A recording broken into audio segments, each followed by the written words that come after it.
Hello everyone, sending you a warm welcome from my channel রূপকথার story. সেদিন চলে গিয়েছিলাম মায়ের সাথে জবু বাজারে।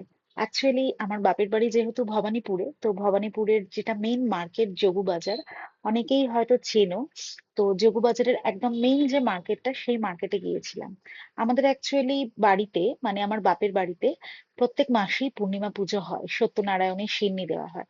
তো সেই অর্থে রাখি পূর্ণিমাটাও যেহেতু করা হবে, তো মা গিয়েছিল অ্যাকচুয়ালি সত্যনারায়ণ পুজোর কেনাকাটি করতে। পুজোর তো অনেক রকমের জিনিস কেনাকাটি করার থাকে, মেনলি দর্শকর্মার জিনিসটা এই দোকান থেকেই সারা মাসে ওরা কেনে, তো এই দোকান থেকেই কিনেছিল। এবং আমি চলে গিয়েছিলাম রাখি কেনার জন্য, আমার বেশ কয়েকটা রাখি লাগতো। আর একদিনও বেরোতে হবে আমাকে অ্যাকচুয়ালি, ওই রাখির জন্য মিষ্টি স্ন্যাক্স যেগুলো আর কি সাজিয়ে প্লেটে দেবো, সেটা কেনাকাটি করার জন্য। সেটা রাখির দিনকেই বেরোবো। অ্যাকচুয়ালি আজকে রাখি বৃহস্পতিবার, কিন্তু আমি পড়াবো হচ্ছে কালকে, কারণ আজকে সময়টা বোধহয় ভালো না এরকম কিছু মায়ের কাছ থেকেই শুনছিলাম। আর রাখি পূর্ণিমাটা আজকে আমাদের বাড়িতে পুজো হয়েছে, পূর্ণিমার ব্লগও তোমরা পেয়ে যাবে কালকে। আর এছাড়া বলে রাখি, হরেক রকমের তো রাখি এসছে, রাখিগুলো ভীষণ সুন্দর সুন্দর দেখতে।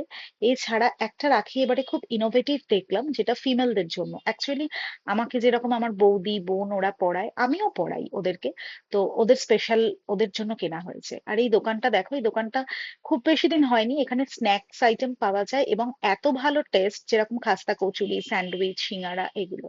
এই যে গোল গোল সুতো দিয়ে ঝোলানো রাখিগুলো দেখলে, এগুলো কেনা হয়েছে ঠাকুরের জন্য, গোপালকে পরানোর জন্য। আর হ্যাঁ, স্পেশালি এই রাখিগুলোর কথা বলছিলাম। চলো টাটা বাই।